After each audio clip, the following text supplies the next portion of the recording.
Hello दोस्तों, तो स्वागत है आपका उत्तराखंड कोर्स की क्लासेस में। तो चलिए स्टार्ट करते हैं आज की क्लास। और आज की क्लास में जो हमारा चल रहा था हिंदी का सब्जेक्ट, तो हिंदी का सब्जेक्ट में हम हिंदी में क्या करा रहे थे, समास करा रहे थे। तो एक बार क्या है कि रिवीजन करना बहुत जरूरी है, क्योंकि रिवीजन करते हैं तो हमें चीजें क्या हो जाती हैं, प्रॉपर तरीके से याद हो जाती हैं। तो फिर से रिवीजन कर लेते हैं। कल की क्लास में हमने क्या देखा था, एक हमने देखा था अव्ययी भाव समास और एक देखा था हमने तत्पुरुष। तो दो टाइप्स के इसके समास के दो टाइप हो चुके थे कल की क्लास में। जहां पर हमारा अव्ययी भाव में मैंने कहा था अवयव अवयव अव्यय जो होता है उसमें मिलता है कोई गौण शब्द, यानी कि कोई गौण शब्द मिला देते हैं तो क्या बन जाता है, यहाँ पर जो समास बनता है उसे कहते हैं अव्ययी भाव समास। ये क्या होता है, अव्यय की तरह ही भांति व्यवहार करते हैं। अव्यय क्या होते हैं, अविकारी शब्द होते हैं जिनके लिंग वचन और काल के कारण कोई परिवर्तन नहीं आता है, उन्हें कहते हैं अव्ययी भाव। तो अव्यय शब्द कहते हैं और इनसे बना समास अव्ययी भाव समास कहलाता है।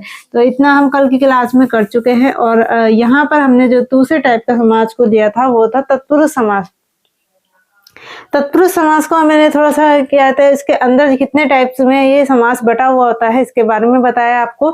जिसमें सबसे पहले आता है कर्मधारय तत्पुरुष, यानी कि कर्मधारय नहीं कहेंगे, इसे कहेंगे जैसे हमारे क्या होते हैं, कारक होते हैं। तो तत्पुरुष समास को आप कारक बेस्ड मान सकते हैं। तो यहाँ पे क्या होते हैं, कारक होते हैं, जो कारक चिन्ह होते हैं उन्हें यूज किया जाता है, उनका क्या होता है, लोप हो जाता है और यहाँ हमें मिल जाता है समास। जिसे जैसे यहाँ पर आप देख सकते हैं मरणासन मैंने आपको बताया था। तो तत्पुरुष समास में क्या क्या लेते हैं, यहाँ पर लेते हैं आपका कर्म कारक से आपका कौन सा अधिकरण कारक तक, यानी कि कर्म कारक से अधिकरण। तो आप पूरी ही टेबल याद करके चलेंगे जहां पर आपका विभक्तियां होती हैं। जैसे कर्ता ने कर्म को करण से संप्रदान के लिए अपदान का अपदान, ये हो गया आपका से अलग अलग वाले से के लिए होता है। संबंध होता है का की के रा री रे, और आपका अधिकरण होता है में पर। ये क्या होते हैं, चिन्ह वो होते हैं आपके अविकारी शब्द, जो क्या होते हैं, इन्हें जोड़ने का कार्य करते हैं। तो ये आपका इनका क्या होता है, लोप हो जाता है। अब यहाँ पर आते हैं आगे की ओर। तो मैंने इनके एग्जाम्पल बताए थे। कर्मधारय तत्पुरुष में क्या होता है, को होता है। करण में होता है से द्वारा, ये मैं बता चुकी हूँ। संप्रदान के लिए अपदान से अलग संबंध, और ये अधिकरण, ये होता है तत्पुरुष समास में। तो इतना हम कवर कर चुके हैं कल की क्लास में। और फिर बढ़ते हैं इससे थोड़ा आगे। जो हमारे 4 टाइप्स के समास और बचे हैं उन्हें देखेंगे हम अच्छी तरीके से।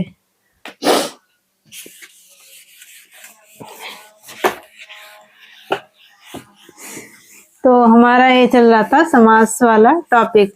इसमें इससे पहले मैं आपको संधि करवा चुकी हूँ, और बाकी जो वर्णमाला थी जितनी भी मैंने उसमें क्या है क्लासेस कवर कर रखी है। आप मेरी प्लेलिस्ट में जाकर हिंदी की प्लेलिस्ट में आपको सारी क्लासेस अवेलेबल हो जाएंगी। और साथ ही साथ मैंने प्लेलिस्ट डाल रखी है, जैसे उत्तराखंड की अलग है, हिंदी की है। अभी देखते हैं, अगर उत्तराखंड की ज्योग्राफी भी लेके आती हूँ तो ये होगा कि जैसे हिस्ट्री है तो मैं सोच रही हूँ अगर बन पाता है तो और ज्योग्राफी ही चला ले उसकी, क्योंकि क्या है ज्योग्राफी भी अभी क्या है कि एग्जाम का टाइम आने वाला है। 17 मई को एग्जाम, 3 मई को एग्जाम है। तो काफी ज्यादा वहां पे आपको क्या मिल सकती है, इससे सहायता मिल सकती है। बाकी अपनी तैयारियां तो रहती है सबकी, जितनी आपको यहाँ से मदद मिल सके आप देख सकते हैं यहाँ पर। तो यहाँ पर हमारा चल रहा था समास। समास में मैंने आपको टाइप्स बताए थे, 6 टाइप्स के समास होते हैं आपका। अव्ययी भाव समास, तत्पुरुष समास, द्विगु समास, द्वंद्व समास, कर्मधारय समास, बहुव्रीहि समास। जो अव्ययी भाव समास था वो क्या था, उसमें प्रथम पद क्या होता है, पूर्व पद, प्रथम पद यानी कि पूर्व पद प्रधान होता है आपका। ये मैं पहले बता चुकी हूँ, लेकिन अब उसी क्रम में नहीं चलेंगे कि हम यहाँ पे कर्मधारय को पहले कर रहे हैं, बहुव्रीहि को पहले कर रहे हैं। हम लेके चलेंगे अभी ये चीज मैं पहले लिखवा चुकी हूँ कि किसमें कौन सा अप्रधान और प्रधान होता है। तो हमारे प्रधान वाले जो थे पूर्व पद प्रधान देखो। तो यहाँ पे मैंने आपको पिछली क्लास में एक बार देख लेते हैं। अव्ययी भाव, अव्ययी भाव भाव इसमें क्या होता है, पूर्व पद प्रधान होता है। पूर्व पद ये क्या होता है, प्रधान होता है। दूसरा आता है, यहाँ पे आता है, एक आता है कर्मधारय, एक आता है कर्मधारय तत्पुरुष, और एक आता है आपका द्विगु। कर्मधारय तत्पुरुष और द्विगु, कर्मधारय तत्पुरुष और द्विगु। ये होता है उत्तर पद प्रधान, उत्तर पद प्रधान। अब आ जाता है यहाँ पर आपका द्वंद्व समास, द्वंद्व, दोनों प्रधान, उत्तर पद भी और आपका पूर्व पद भी, यानी कि उत्तर और पूर्व दोनों होते हैं, इसमें दोनों ही प्रधान होते हैं। और लास्ट जो आता है आपका बहुव्रीहि, इसमें क्या होते हैं, दोनों अप्रधान, अप्रधान। इसका मतलब ये होता है कि वो जो लिखे हुए शब्द हैं, जैसे हमारा क्या होता है, जनप्रिय, जनता का, जनप्रिय को कहते हैं जन को प्रिय, इस टाइप का जो था। इसी तरीके से यहाँ पर जो होगा ना, जो वर्ड होगा उससे क्या है, एक तीसरा वर्ड निकल के आएगा। जैसे है क्या होता है कि किसी के क्या होता है, पर्यायवाची होते हैं, पर्यायवाची होते हैं, नींद है जिसके नैन, तो वो किसी को कहते हैं। तो ये कर्मधारय, ये जो बहुव्रीहि है ना, ये वाला बहुव्रीहि, ये जो बहुव्रीहि है ना आपका, तो इस वाले में क्या होता है कि ये जो आपका होता है, इसमें ज्यादातर पर्यायवाची आते हैं, पर्यायवाची, पर्यायवाची होता है, या फिर किसी का नाम होता है। ये जो समास होता है ना बहुव्रीहि, ये ज्यादातर जो भगवान हैं, तो भगवानों से रिलेटेड जो उनके पर्यायवाची शब्द हैं, जो उनको जिन जिन नामों से बुलाते हैं, तो वो सारी चीजें किसमें आती है, बहुव्रीहि में आ जाती है। जैसे क्या हो गया हमारा, एक तो हो गया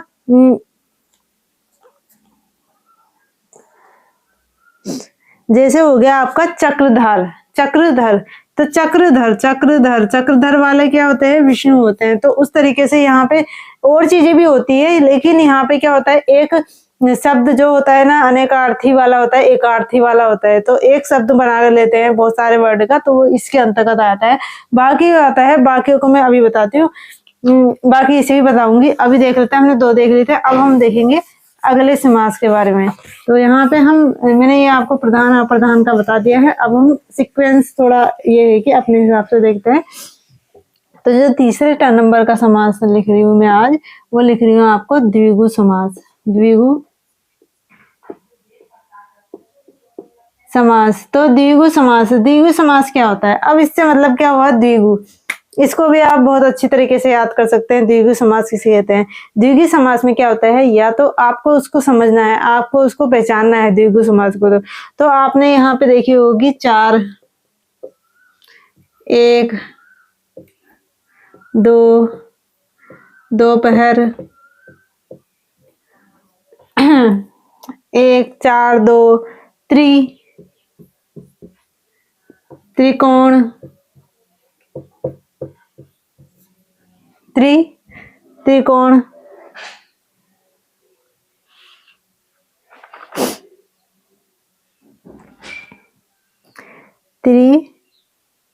त्रिकोण, और आपका आ जाता है यहाँ पर नवरात्र,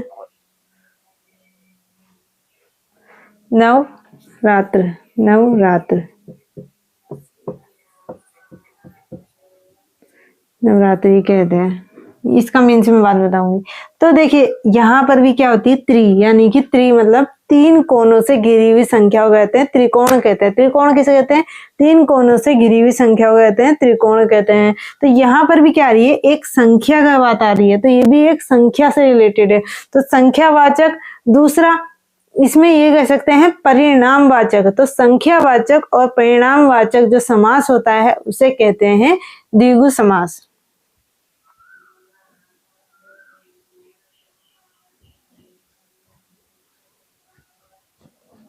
तो आप देखिए यहाँ पर ये लिखा है दोपहर, दोपहर भी क्या है, एक परिणाम है। यहाँ पे दोपहर का समय है, यानी कि दोपहर का समय, शाम का समय, हम तो इसको किस में लेके चलेंगे, तो ये क्या हो गया, एक परिणाम हो गया दोपहर का समय। तो ये परिणाम हो गया यहाँ पर आपका और ये क्या हो गया, ये हो गई संख्या। संख्या संख्या तो संख्यावाचक परिणामवाचक जो समास होता है उसे कहते हैं द्विगु समास कहते हैं। तो सभी द्विगु समास किसे कहेंगे, जिसका प्रथम पद यानी कि पूर्व पद, वह समास जिसका पूर्व पद क्या हो, संख्यावाचक या परिणामवाचक हो।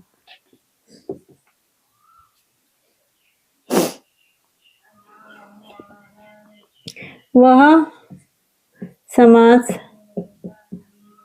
जिसका पूर्व पद आप समझ गए होंगे, संख्यावाचक हो, वाचक या परिणाम वाचक।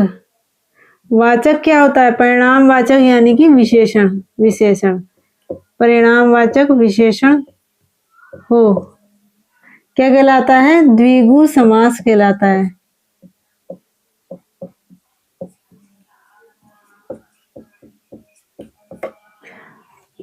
क्या कहलाता है, द्विगु समास कहलाता है। तो इसमें क्या होता है कि पहला पद और दूसरा पद होता है, तो पूर्व पद संख्यावाचक हो सकती है या परिणामवाचक हो सकती है।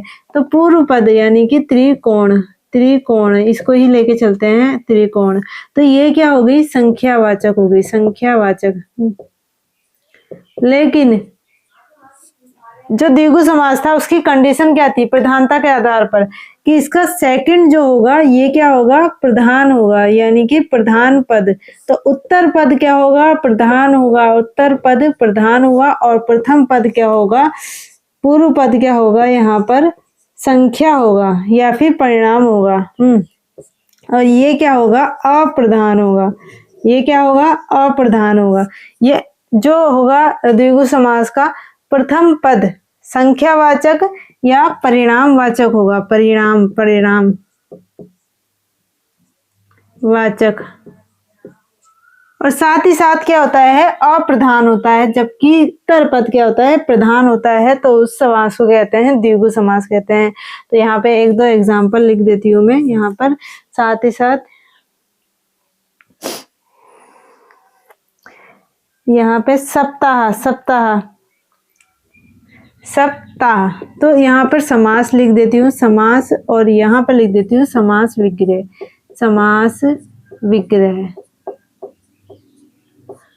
हाँ, तो यहाँ पे पहला आ जाएगा सप्ताह, सप्ताह। सप्ताह को कहेंगे 7 दिनों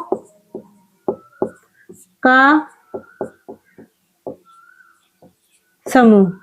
सप्ताह को कहेंगे 7 दिनों का समूह। तो सप्ताह को कहते हैं 7 दिनों का समूह कहते हैं। इसको लिख देते हैं यहाँ, सप्ताह को कहते हैं 7 दिनों का समूह कहते हैं। नवरात्र किसे कहते हैं, नवरात्र। ये भी क्या आ गया, एक परिणाम आ गया, ये होता है नवरात्रियों का समूह। नव यानी कि 9, नव रात्रियों का समूह। इसके साथ साथ देख सकते हैं त्रिलोक, त्रिलोक तीनों लोकों का समूह, लोकों का समूह। तो ये क्या हो जाएगा, हमारा द्विगु समास के अंतर्गत आते हैं। बहुत सारी चीजें होती हैं, इसको लिख देते हैं एक्सेट्रा। यहाँ पर हो जाएगा, बहुत सारे हैं। और जब हम क्या करेंगे, अभी प्रैक्टिस करेंगे इस क्लास के बाद, मतलब एक क्लास और ले लेंगे जहाँ पर क्या करेंगे, थोड़ी सी छोटी सी क्लास लेंगे जहाँ पर क्या करेंगे, एग्जाम्पल को रखेंगे और वहां पर पहचान करेंगे कि कौन से में कौन सा समास देखने को मिलता है। तो ये हो जाएगा हमारा इतना समास के बारे में। तो द्विगु समास यहाँ कंप्लीट हो चुका है। अब बढ़ते हैं अगले समास की ओर। तो द्विगु समास क्या होता है, जिसका क्या होता है, संख्यावाचक, पूर्व पद क्या होता है, संख्यावाचक है, परिणामवाचक विशेषण हो, द्विगु समास कहलाता है। और इसमें उत्तर पद जो होता है वो प्रधान होता है और पूर्व पद अप्रधान रहता है। तो इतना होगा यहाँ पर ही। तो बढ़ते हैं आगे।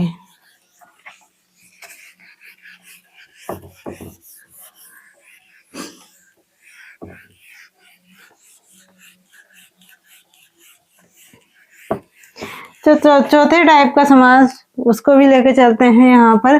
तो यहाँ पर सबसे पहले मैं ये समास कर देती हूँ जिनको कहते हैं थोड़े सिंपल से, यानी कि तो यहाँ पर हमारा जो अगला समास आता है द्वंद्व समास आता है। द्वंद्व समास इसको भी देख लेते हैं। तो चौथे टाइप का समास होता है। और वहां पर हमें दो समास और हैं हमारे, कर्मधारय और बहुव्रीहि। दोनों एक जैसे लगते हैं देखने के लिए, देखने में एक जैसे हैं, लेकिन उनके क्या है, उनके अलग अलग व्यवहार है, उनके अलग अलग डेफिनेशन है, उनकी विशेषताएं अलग अलग हैं। तो बहुव्रीहि और कर्मधारय को इसलिए हम लास्ट में देख रहे हैं अभी। तो यहाँ पे द्वंद्व समास, द्वंद्व समास, द्वंद्व समास, इसमें क्या होता है, द्वंद्व समास में दोनों पद यानी कि पूर्व पद और उत्तर पद दोनों ही क्या होते हैं, प्रधान होते हैं। और समस्त पद का विग्रह करने पर और एन तथा एवं, इसमें उत्तर पूर्व लिख देती पहले, पूर्व पद व उत्तर पद दोनों ही प्रधान होते हैं, जो योजक चिन्ह से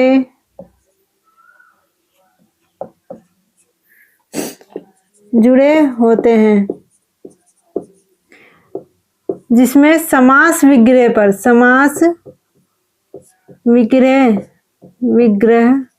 पर योजक चिन्ह कैसा होता है, योजक चिन्ह होता है ये योजक चिन्ह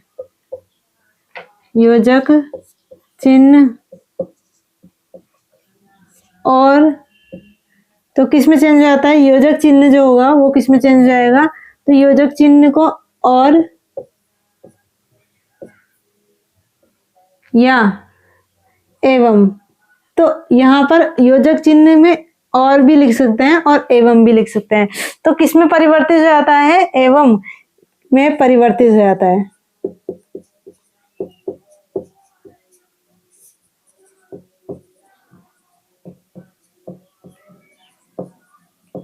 तो योजक चिन्ह जो होगा ये जो होता है ये डैश करके, जैसे यहाँ पे लिख देती हूँ एग्जाम्पल के साथ, माता, ये मैं पहले ही बता चुकी हूँ, माता पिता। तो यहाँ पर आपका जो ये जो होता है छोटा सा डैश, इसको कहते हैं योजक चिन्ह। और ये योजक चिन्ह जब हमने हिंदी पढ़ी होगी तो वहां पे चिन्हों के बारे में पढ़ा था, पूर्ण विराम और आपका प्रश्नवाचक चिन्ह, कोमा सारा होता है, तो ये योजक चिन्ह होता है। और यहाँ पर जो ये योजक चिन्ह है वो किस में चेंज हो जाता है, ये हो जाता है और में चेंज हो जाता है या फिर एवं में। तो यहाँ पर जब माता और पिता लिखते हैं तो यहाँ पे समास विग्रह कर माता और पिता हो जाता है। कितना सिंपल है, सब बहुत ही ज्यादा सिंपल है कि हम इस डैश को क्या कर सकते हैं, माता और पिता यानी कि और लिख देंगे या फिर एवं लिख देंगे, बाकी चीज हमें दिख ही रही है। तो इतना सिंपल आपका द्वंद्व समास होता है। तो यहाँ पे समास में आपके दो ही समास होते हैं जिनको थोड़ा सा पहचानने में क्या होती है, कठिनाई होती है। बाकी जितने भी समास है बहुत ही ज्यादा सिंपल तरीके से आप समझ सकते हैं। तो यहाँ पे जो माता और पिता लिखा है वो किस समास का एग्जाम्पल है, वो एग्जाम्पल है आपका ये वाला समास द्वंद्व समास का एग्जाम्पल है। दो चार एग्जाम्पल और मैं लिख देती हूँ। इसमें क्या होगा आपका, ज्यादातर अपोजिट चीजें आती हैं। इसमें क्या होती है, अपोजिट चीजें आती हैं।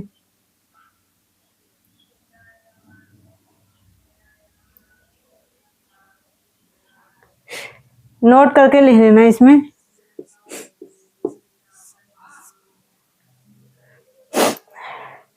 इस समास में अधिकतर, कभी कभी आपको मिल भी सकता है, लेकिन अधिकतर आप देखेंगे ना इस समास में क्या होती है, अपोजिट चीजें होती हैं। जैसे माता का अपोजिट क्या होता है, पिता। ठंडा का अपोजिट क्या होता है, गर्म। दिन का अपोजिट क्या होता है, रात होता है। ऊपर का अपोजिट क्या होता है, नीचे होता है। तो इस तरीके से आपका क्या होती है, अपोजिट चीजें आती है। इस समास में अधिक तौर पर एक योजक चिन्ह के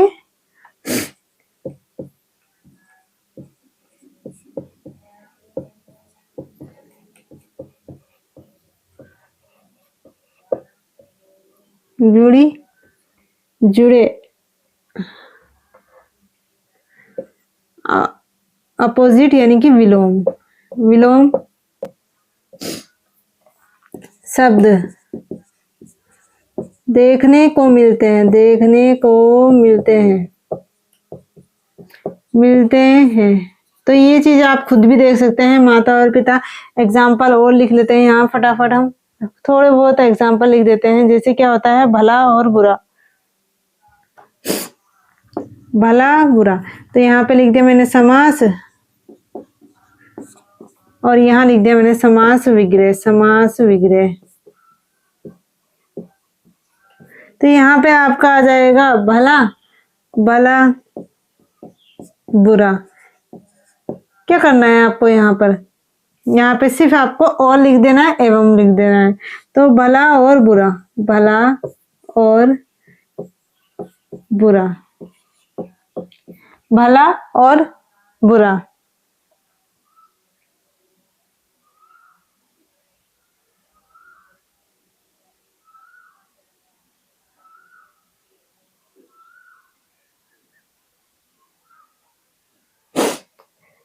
भला और बुरा। और एक चीज और देख लेना आप, यहाँ पर कभी कभी हम या का यूज भी कर लेते हैं। जैसे क्या होता है कि कभी कभी, ये मैंने कहा ना, अधिक तौर पर तो यहाँ पे विलोम शब्द का ही यूज होता है, लेकिन कभी कभी क्या होता है, ऐसा शब्द भी आता है जिसमें क्या होता है, तोल मोल होता है, मतलब एक जैसी चीज होती है। जैसे पहले यूज करते थे तो बोलने में, तो जैसे तोल मोल और आपका जो जैसे होता है खरा खोटा, खरा खोटा कहते हैं ना, खरा खोटा, ये क्या है, एक वर्ड है, खरा खोटा है। अब इसको कैसे करेंगे, उसमें दो चीजें विलोम तो है नहीं, खरा और खोटा तो है नहीं, ये खरा खोटा एक ही जैसे शब्द हैं, लेकिन उसको क्या है, डैश से जोड़ा गया है।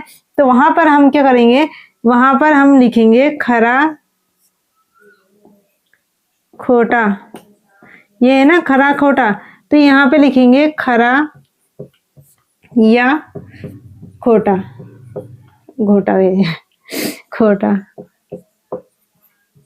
तो खरा या खोटा, खरा या खोटा क्या है, या खरा या खोटा एक ही चीज के लिए हमने यूज करा है। तो यहाँ पर जब हम एक ही चीज के लिए यूज करते हैं तो वो यहाँ पर या का यूज करते हैं, और अगर हम दो अलग अलग अपोजिट चीज का यूज करते हैं तो उसमें और का प्रयोग करते हैं। तो ये चीज आप यहाँ पर देखेंगे, ये आपको ध्यान रखनी है कि यहाँ पर किस तरीके से यहाँ पे यूज किया जा रहा है।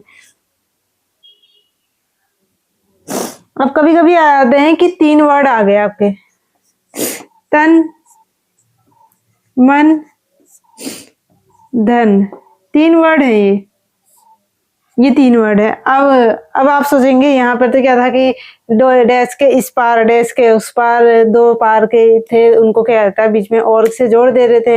अब यहाँ क्या हो गए, ये 3 हो गए, 3 तिगाड़ा काम बिगाड़ा। तो ये काम नहीं बिगाड़ेंगे, इनको भी हम कह देंगे, इसी सीक्वेंस में लेके चलेंगे। तो ये हो जाएगा हमारा तन और मन, और मन, तन और मन। और अभी जो आ रहा है लास्ट वर्ड वो क्या होगा, तन और मन। इसके बाद आ जाता है आपका और धन, इसको भी और से ही जोड़ के चलेंगे। तो डैश में हम सिर्फ क्या लिखाना है, तन मन धन।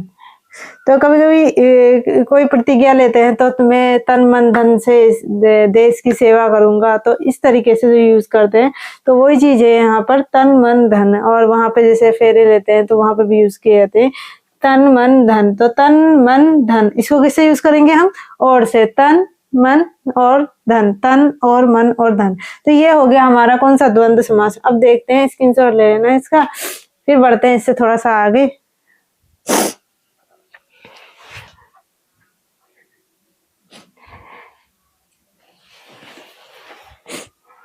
अब हम 2 समास जो है हमारे, अब हमारे पास 2 समास हैं। अभी आपके कर्मधारय हो गया और बहुव्रीहि समास हो गया। तो इन दोनों को हम एक साथ लेके चलेंगे। अब दोनों ही एक जैसे समास है, लेकिन उनकी जो डिफरेंस है वो मैं यहाँ आपको बताऊंगी किस तरीके से यहाँ पे डिफरेंस है इनमें, और साथ साथ उनके बीच का अंतर भी देख लेंगे, और यहाँ पर समास की डेफिनेशन वगैरह भी देख लेंगे, जिससे क्या हो कि कंफ्यूजन ना हो। ये हो गया इसका स्क्रीनशॉट। अब देख लेना, आगे की ओर बढ़ते हैं।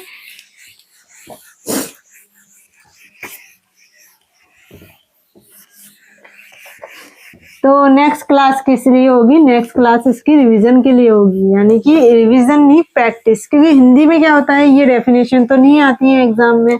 यूकेपीएससी या कोई सा भी एग्जाम हो, अधिकतर एग्जाम जो थोड़े थ्योरी बेस्ड होते हैं वहां पे कभी कभी पूछ देते हैं, लेकिन जैसे यूकेपीएससी वनडे वाले जो एग्जाम होते हैं वहां पे क्या होता है कि इनका तो सिर्फ क्या होता है कि एक पॉइंट दे देते हैं, एग्जाम्पल दे देंगे उसमें एग्जाम में पूछने के लिए कि क्या कौन से में कि कौन सा समास है। तो यहाँ पर हमारा जो चौथे टाइप का हो गया था ये हो गया हमारा 5वां, और यहाँ पर मैं लिखूंगी छठे टाइप का समास।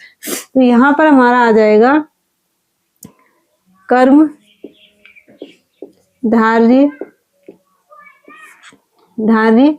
समास।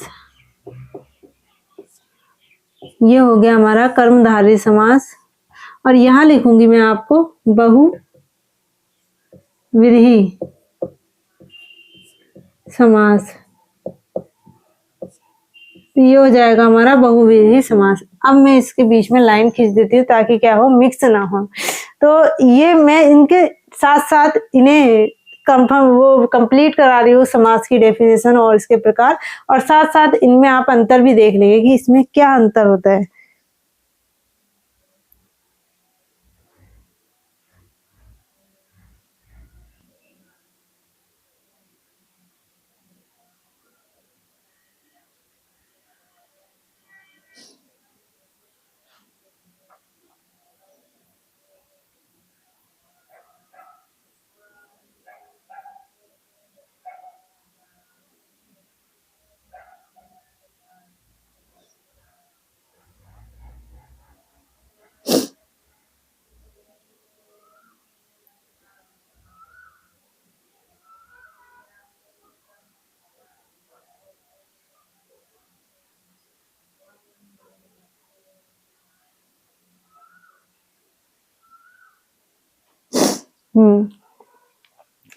तो इसमें आप देखेंगे इसमें क्या होता है, जो कर्मधारय समास होता है, समस्त होने वाले पद समानाधिकरण हो, अर्थात विशेष्य तथा विशेषण का भाव प्राप्त हो।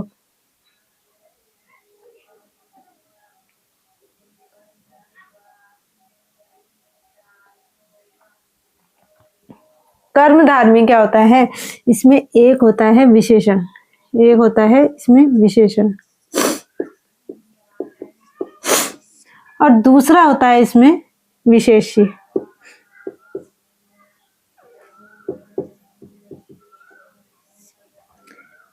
विशेषण और विशेष्य, यहाँ पर क्या होता है, कर्मधारय में विशेषण विशेष्य का जो विशेष्य विशेषण की क्या होती है, प्रधीनता दिखाई देती है यहाँ पर। और इसमें क्या होता है, समानाधिकरण होते हैं, और कर्मधारय में मैंने आपको बताया था यहाँ पर क्या होते हैं, दोनों ही क्या होते हैं, यहाँ पर ये जो कर्मधारय है इसमें पूर्व पद यानी कि इसमें उत्तर पद प्रधान होता है, उत्तर पद प्रधान। ये हो गया कर्मधारय, उत्तर पद प्रधान होगा। अभी मैं जब एग्जाम्पल लिखाऊंगी तब इसमें आपको पता चलेगा।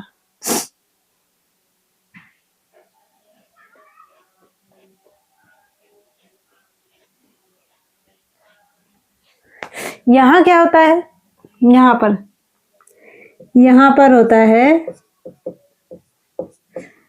दोनों पद, दोनों पूर्व तथा उत्तर, पूर्व तथा उत्तर, पूर्व व उत्तर पद अप्रधान होते हैं।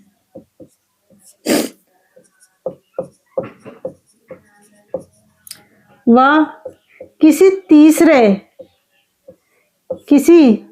जो समस्त पद होता है ना, वो किस पे डिपेंड होता है, इसमें क्या होता है कि जो समस्त पद होता है किसी तीसरे विषय में संकेत करता है।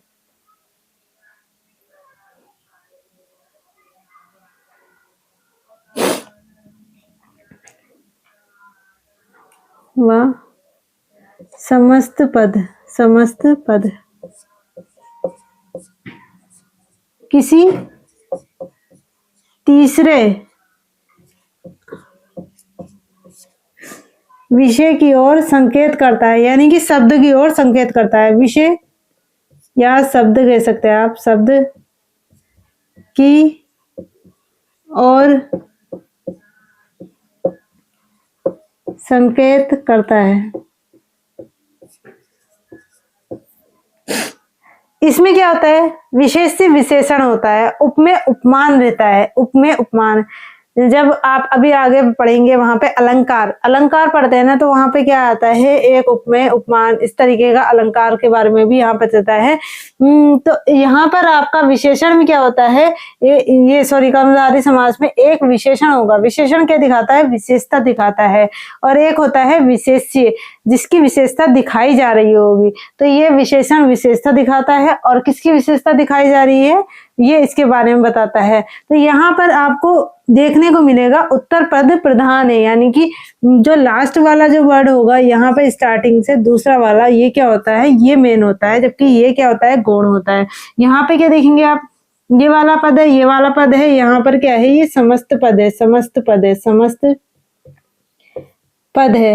लेकिन जो यहाँ पे जो समास विग्रह करेंगे, समास विग्रह करेंगे, समास विग्रह, वो क्या होगा, वो कोई तीसरा विषय आ जाएगा, यहाँ पे तीसरा शब्द आ जाएगा, तीसरा शब्द। तो ये चीज आप देखना, यहाँ पे समस्त पद क्या होगा, समास विग्रह के बाद तीसरा शब्द निकल के आएगा इसका। और यहाँ पर क्या होगा, यहाँ पर अलग अलग मीन्स होंगे, एक होगा विशेषण और एक होगा विशेष्य। तो ये देख लीजिएगा आप।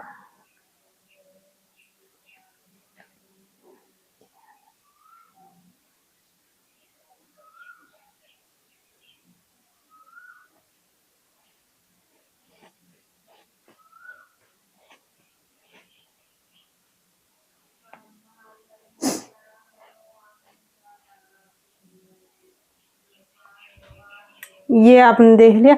अब थोड़ा सा बढ़ते हैं आगे।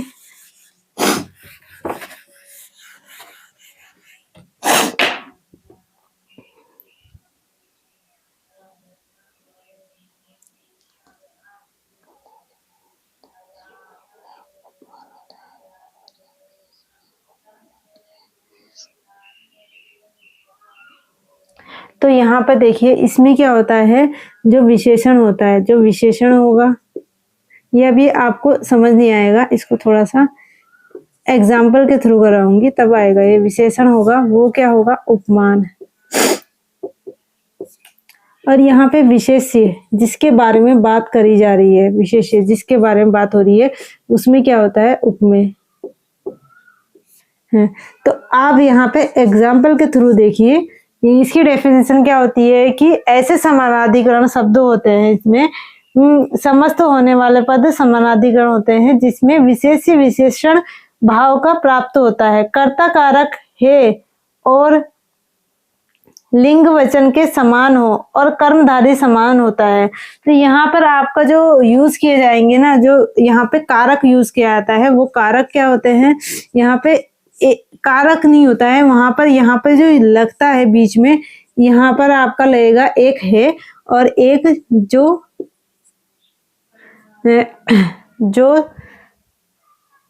है और जो के समान, ये चीज हो जाएगा किसमें, विशेषण विशेष्य वाले में है यूज करेंगे बीच में और जो के समान हो जाएगा। जबकि इसमें क्या होगा ना, इसमें आपको तीसरा शब्द देखने को मिलेगा। तो यहाँ पर ऐसा नहीं रहता है। अब यहाँ पे एग्जाम्पल दिखा दूंगी तो आपको समझ में आ जाएगा। जैसे आपका आ जाएगा, यहाँ पर होगा आपका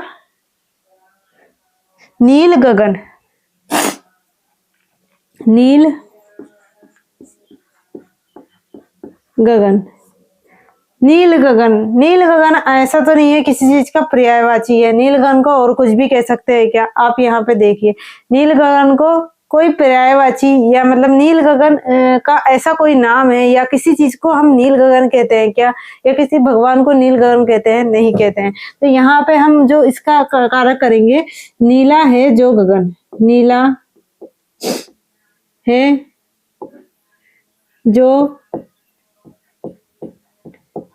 गगन है और जो के समान क्या होते हैं, यहाँ पर जो योजक यहाँ पर जो लोप होता है वो किसका होता है या जो के समान, यानी कि इन दोनों के समान होते हैं ये। तो नीला है जो गगन, ये हो जाएगा। यहाँ पर आपका नीला क्या होता है, एक विशेषण होती है, ये होता है आपका एक विशेषण, यानी कि ये क्या दिखा रहा है, विशेषता दिखा रहा है। और ये शब्द क्या है, गगन है। अब गगन को कहते हैं विशेष्य कहते हैं, विशेष्य कहते हैं, विशेष्य। तो नीला है जो गगन, उसे कहेंगे नील गगन। अब यहाँ पर देखिए आप, यहाँ पर एग्जाम्पल में क्या आता है, यहाँ पर जो आता है ना, इनके बीच में तीसरा शब्द निकल के आता है। दोनों ही अप्रधान होते हैं, चक्रधर, चक्रधर, चक्रधर, चक्रधर। तो यहाँ पर तो आपने देख लिया कि ये है जो है ये क्या हो गए, ये बीच में जोड़ने वाले शब्द हो गए, यहाँ मिल गया आपको। लेकिन और यहाँ पे पता चल गया कि जो नीला है उसे कहते हैं विशेषण, और ये गगन हो गया। तो ये जो नीला है इसको क्या कहेंगे, ये हो गया आपका पूर्व पद, यहाँ आपका पूर्व पद हो जाता है। और ये क्या हो जाता है आपका उत्तर पद, उत्तर पद, ये हो गया आपका उत्तर पद। अब चक्रधर, चक्रधर, चक्रधर चक्र धारण करने वाला, चक्र धारण करने वाला, चक्र धारण करने वाला। अब आप देखिए, इसको गौर से देखिए और इसको गौर से देखिए, नीला गगन, नीला गगन, दो चीजें यहाँ पर दिख रही है आपको। लेकिन यहाँ पर चक्र धारण करने वाला, ये धारण करने वाला तो क्या दिखा रहा है कि इनके कि चक्र धारण करने वाला है, वो कौन है जो चक्र धारण करते हैं। तो यहाँ पे आपको आपके माइंड में आता है कि विष्णु जो भगवान है उनको क्या कहते हैं, चक्र धारण करने वाला, चक्र धारण करता भी कहते हैं। तो ये आ जाएंगे विष्णु। तो यहाँ पर आपका जो तीसरा वर्ड आया है वो क्या है, विष्णु। तो ये चक्र धारण करने वाला तीसरा वर्ड है। लेकिन इसमें आपको ऐसा पता नहीं चल रहा है कि ये क्या है, यहाँ पर आपको समास विग्रह करने पर ही पता चलेगा कि आपके इसके अंदर कौन सा वर्ड आ चुका है, आ सकता है। तो यहाँ पर आप देख रहे हो कि यहाँ पे है जो के समान आ जा रहा है, तो ये क्या होगा, कर्मधारय समास होगा। जबकि बहुव्रीहि समास में आपको यहाँ तीसरा वर्ड मिल जाएगा, तो ये हो जाता है बहुव्रीहि समास। लेकिन आपको पता कैसे चलेगा, जब आप वहां पे क्या करेंगे, इनका समास विग्रह करेंगे। तो ये होता है समास विग्रह, और ये था आपका समास, समास हो गया, ये समास का समस्त पद हो गया, ये समस्त पद हो गया, और ये हो गया समास विग्रह, समास विग्रह, छोटा लिख देती हूँ, ये समास विग्रह है, और ये क्या हो गया, समस्त पद हो गया।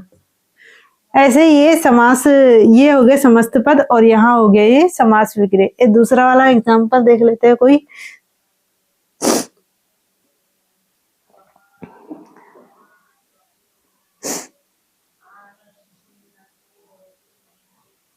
ये हो जाएगा आपका सुविचार, सुविचार, सुविचार।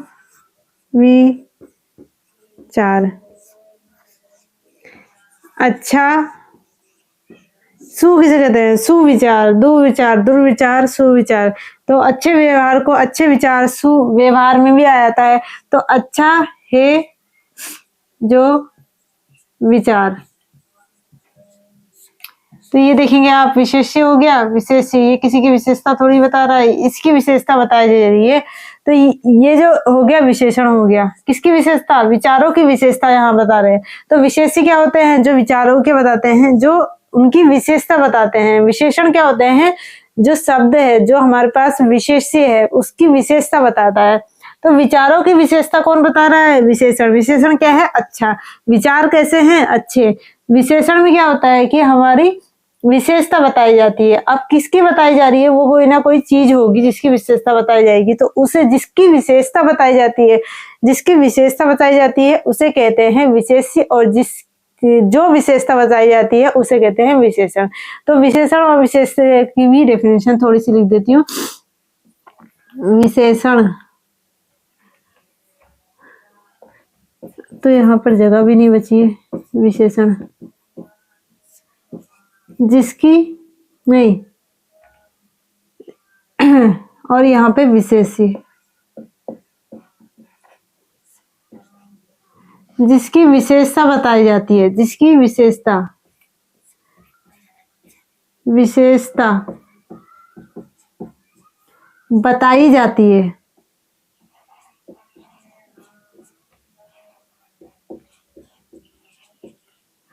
जो विशेषता बताई जाती है, यानी कि जो अच्छाई, यानी कि जो भी चीज उसमें इम्पोर्टेंट है, जो मतलब सही लगा आपको या कुछ बुरा लगा, उसमें गलत लगा, तो वो जो चीज होगी उसको कहेंगे विशेषण कहेंगे। जो विशेषता बताई जाती है, विशेषता।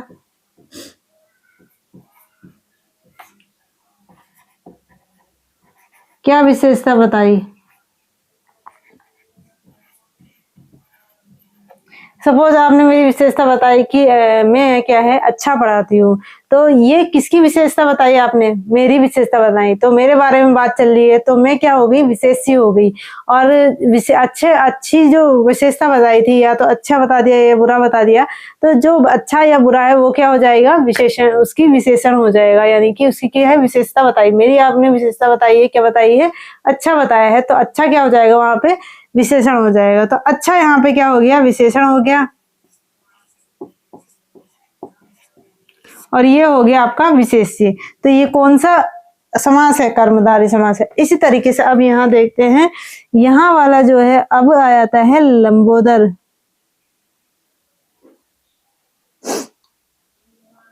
लिख देते हैं गजानन। गजानन,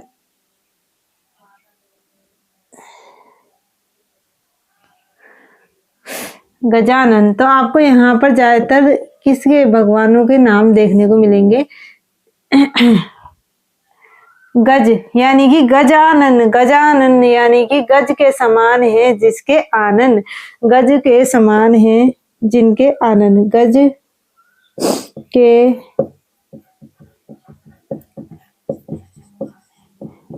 जिनके आनन। तो गज के समान है जिनके आनन। अब आप कहोगे ये तो दो एक ही वर्ड था, इतना सा और इतना बड़ा लिख दिया है, तो इसका क्या है? हमें समास विग्रह करना है।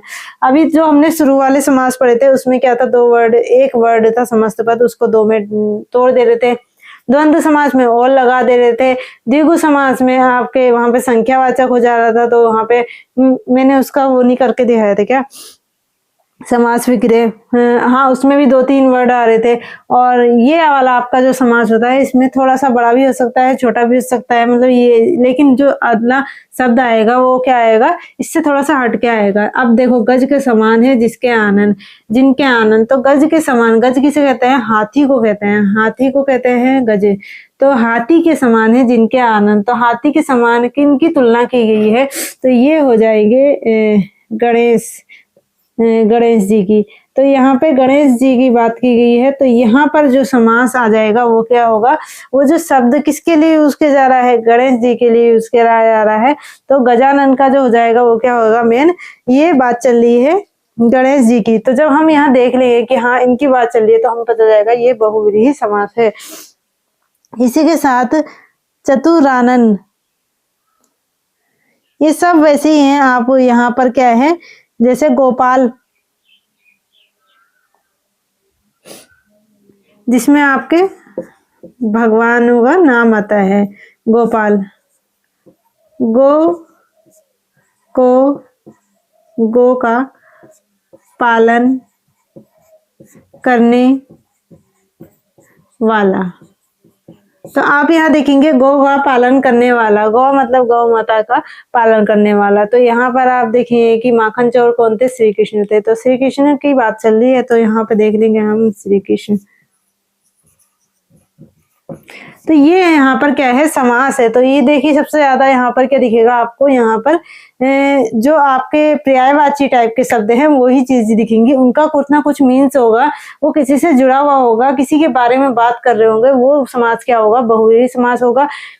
और आप यहाँ वाली जो बात हो रही थी, ये जो उत्तर पद और पूर्व पद हो रहा था, तो यहाँ पर आपको कहीं भी उत्तर पद और पूर्व पद आपको कहीं कुछ नहीं दिख रहा होगा। ये क्या है? चक्र धारण करने वाला, यानी कि किसी की बात हो रही है।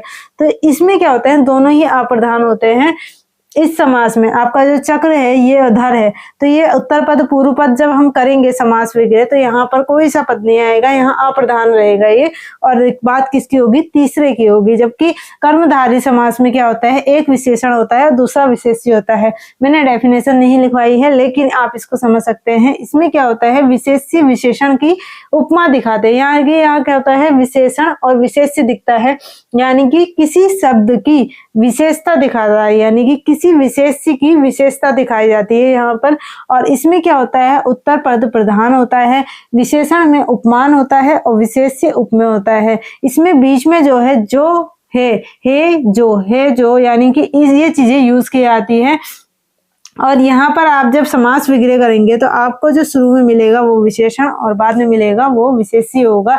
इस तरीके से आप समास का विग्रह करके समास को पहचान सकते हैं। तो हमारे यहाँ पे क्या है, समास वाला चैप्टर कंप्लीट हो गया है और कल की क्लास में हम थोड़ा सा एक्सरसाइज कर लेंगे जहाँ पर हम जितने भी समास हमने कंप्लीट करे हैं उनकी प्रैक्टिस करेंगे और उसमें से देखेंगे कि कौन सा समास किससे कौन सा समास का टाइप से है। ये चीजें हम वहाँ पर कल की क्लास में देखेंगे। तब तक के लिए इनका स्क्रीनशॉट ले लीजिए और थोड़ा सा रिवीजन कर लीजिएगा। फिर मैं क्लास को यहाँ पे करती हूँ, एंड करती हूँ। तो ये थी मेरी आज की क्लास और मिलते हैं नेक्स्ट क्लास में। तब तक के लिए जय हिंद, जय भारत।